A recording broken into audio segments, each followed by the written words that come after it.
স্টাডিয়ার YouTube চ্যানেলে সবাইকে স্বাগত জানিয়ে শুরু করছি আজকের বাংলা ক্লাস। আজ বাংলা ক্লাসে আমরা কি আলোচনা করব না WBTA টেস্ট পেপার, যেটা মাধ্যমিকের WBTA টেস্ট পেপার, তার 9 নম্বর স্কুলটা। এটা কত পৃষ্ঠায় রয়েছে না, এটা আমাদের টেস্ট পেপারে আমরা পাবো 23 নম্বর পৃষ্ঠায় রয়েছে। 23 নম্বর পৃষ্ঠায় থাকা যে প্রশ্নপত্রটা, সেটা আজ আমরা আলোচনা করতে চলেছি। তো দেখতে থাকো প্রশ্নপত্রটা এবং তার উত্তরগুলো। তো প্রথম প্রশ্ন কি রয়েছে? প্রথম প্রশ্ন হচ্ছে, একটা আতঙ্কের হল্লা বেজে উঠেছিল। আতঙ্কের হল্লা বেজে উঠেছিল, যাকে কেন্দ্র করে আতঙ্কের হল্লা বেজে উঠেছিল সে কে না একটা উন্মাদ পাগল। উন্মাদ পাগলকে কেন্দ্র করে আতঙ্কের হল্লা বেজে উঠেছিল চকের বাস স্ট্যান্ডে। তাহলে সেই উন্মাদ পাগলটা কে ছিল না বহুরূপী হরিদা। পরের প্রশ্ন, এতকাল নদের চাঁদ গর্ব অনুভব করিয়াছে। নদের চাঁদ গর্ব অনুভব করেছে কিসের জন্য? কিসের জন্য না নতুন রং করা ব্রিজটির জন্য। গিরিশ মহাপাত্রের ট্যাগ থেকে পাওয়া গেছে, ট্যাগ থেকে কি পাওয়া গেছে না একটি টাকা ও গন্ডা 6 পয়সা। পরের প্রশ্ন, উত্তরীরা বীর দর্পে অসুরারি রিপু। এখানে বলে রাখি, অসুরারি রিপু হলেন, রিপু অর্থাৎ কি না রিপু অর্থাৎ শত্রু, অসুরদের শত্রু। আমরা জানি অসুরদের শত্রু দেবতা, এখানে কিন্তু অসুরদের শত্রুকে না, অসুরদের শত্রু হচ্ছে রাক্ষস, আর রাক্ষসকে রাক্ষস ইন্দ্রজিৎ। তাহলে এখানে অসুরারি রিপু হলেন কে না ইন্দ্রজিৎ। পরের প্রশ্ন, আয় আরো বেঁধে বেঁধে থাকি কবিতায় যে কাব্যগ্রন্থের অন্তর্গত, তা হলো কি না তা হলো জলই পাষাণ হয়ে আছে কাব্যগ্রন্থ। সখী সবে আজ্ঞা দিল, সখীদের আজ্ঞা দিয়েছিল, কে আজ্ঞা দিয়েছিল না এটা পদ্মাবতী নয়, কিন্তু কি হবে পদ্মা আজ্ঞা দিয়েছিল, মনে রাখতে হবে। বাবু কুইল ড্রাইভার্স কে বলেছিলেন? একথা বলেছিলেন লর্ড কার্জন। পরের প্রশ্ন, কলমের আঘাতে মৃত্যু হয়েছিল যে লেখকের, তার নাম কি? তার নাম হচ্ছে ত্রৈলোক্যনাথ মুখোপাধ্যায়। হিমালয় যেন পৃথিবীর মানদণ্ড, এই উক্তিটি কার? উক্তিটি কার না, এই প্রশ্নটা আমরা WBTA টেস্ট পেপারে বহুবার পাচ্ছি। এটা উক্তিটি কার না কালিদাসের। পরের প্রশ্ন, একই ধাতু থেকে কোনো বাক্যের কর্তা এবং ক্রিয়াপদ উৎপন্ন হলে কর্তাটি কি কর্তা হয় না, যখন একই ধাতু থেকে কর্তা এবং ক্রিয়া উৎপন্ন হবে তাকে তখন আমরা কি বলবো? সমধাতুজ কর্তা বলবো। তাহলে কোনটা অপশন? সমধাতুজ কর্তা। পরের প্রশ্ন কি আছে না, কৃদন্ত পদের পূর্বস্থিত পদকে কি বলা হয় না উপপদ বলা হয়। বাচ্য শব্দের অর্থ কি? বাচ্য শব্দের অর্থ কি না বলার যোগ্য বা বক্তব্য। পরের প্রশ্ন, ব্যাস বাক্যের ব্যাস শব্দের অর্থ কি না বিস্তার।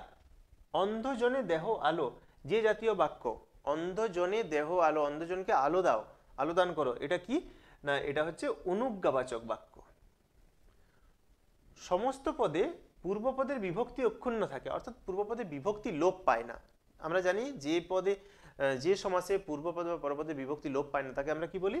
অলোপ সমাস বলি। তাহলে কি উত্তর হবে? অলোপ সমাসের। পরের প্রশ্ন, রাজভোগেরা ডিগবাজি খায় মাঠে। রাজভোগ কখনো ডিগবাজি খেতে পারে মাঠে? তাহলে কথাটা ভুল কথা। তাহলে বাক্যটিতে বাক্য গঠনে যে শর্তের অভাব রয়েছে তা কোন শর্ত? তা হলো যোগ্যতা। তারপরে প্রশ্ন কি, কার্যকারণ সম্বন্ধ রয়েছে এমন সম্বন্ধ পদ হলো কি না সূর্যের তাপ।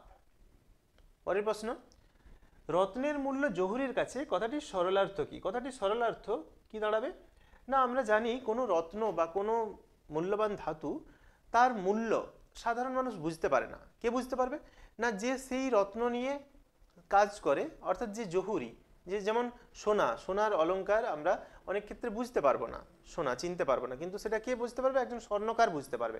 তো এটাই হচ্ছে এর অর্থ। কিন্তু আসলে এখানে আমরা জ্ঞানচক্ষু গল্পে কি দেখতে পাচ্ছি? জ্ঞানচক্ষু গল্পে আসলে রত্ন বলতে তপনের লেখা গল্পকে বোঝাচ্ছে, এবং জহুরি বলতে তপনের মেসোমশাই, নতুন মেসোমশাইকে বোঝাচ্ছে, ছোট মেসোকে। বাইজির ছদ্মবেশে হরিদার কত রোজগার হয়েছিল? 8 টাকা 10 আনা। সে যে বর্মায় এসেছে, সে বর্মায় এসেছে এ খবর সত্য। কার বর্মায় আসার কথা বলা হচ্ছে এখানে না, যাকে সন্দেহ করা হচ্ছে সেই সব্যসাচী মল্লিক, সব্যসাচী মল্লিককে এখানে বর্মায় এসেছে বলে সন্দেহ করা হচ্ছে, সেই খবরটা সত্যি। তাহলে কার কথা না সব্যসাচী মল্লিকের কথা। ছেলের দল আনন্দে চেঁচিয়ে উঠল, তাদের আনন্দের কারণ কি? ছেলের দলের আনন্দের কারণ হচ্ছে অমৃত এবং ইসাব যখন হোলির দিনের পড়ন্ত বিকেলে গেল, তখন ছেলের দল কি করলো না তাদের একই রকম জামা দেখে দুজনকে বলল যে তোরা একসঙ্গে লড়ে যা। তো তখন অমৃত এবং ইসাব কেউই লড়তে রাজি ছিল না। তো এমন সময় কালিয়া কি করলো? কালিয়া অমৃতকে জোর করে নিয়ে গেল এবং অমৃতকে ল্যাং মেরে ফেলে দিল।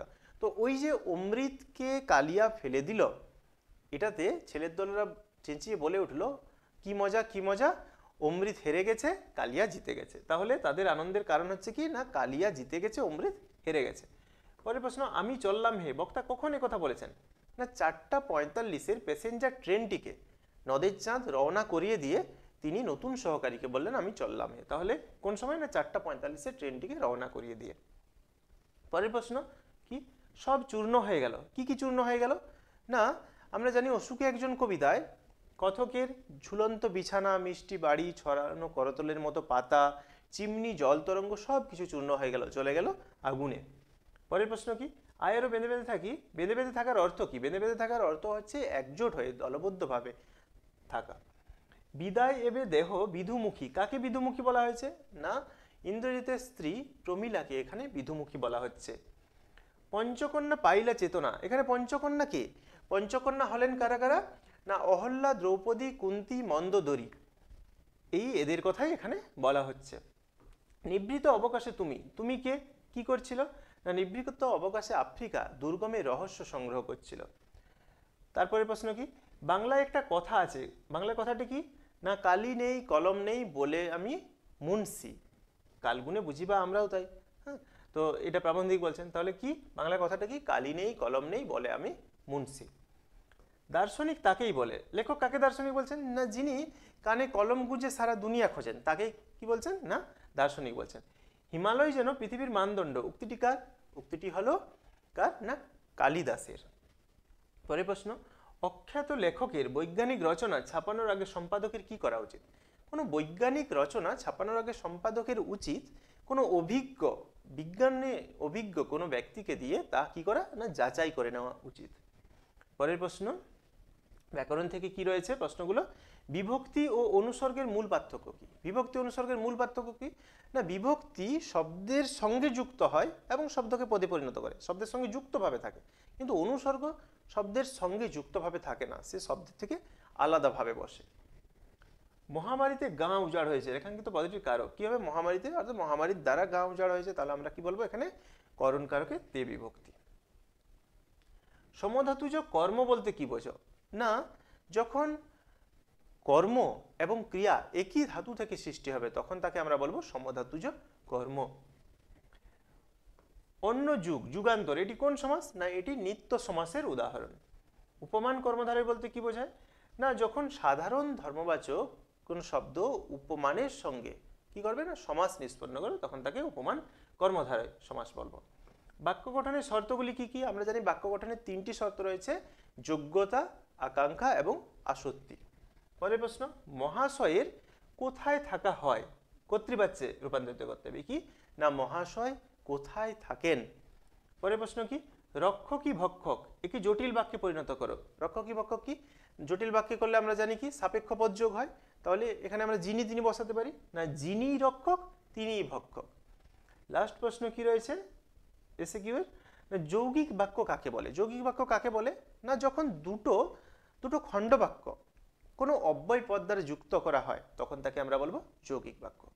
তো এই ছিল এমসিকিউ এবং এসএকিউ এর প্রশ্ন উত্তরগুলো। যদি ভালো লাগে অবশ্যই ভিডিওটিকে লাইক দিয়ে চ্যানেলটিকে সাবস্ক্রাইব করো, এবং যদি লং কোশ্চেনগুলো তোমাদের প্রয়োজন হয় তাহলে অবশ্যই কমেন্ট বক্সে জানিও। ধন্যবাদ।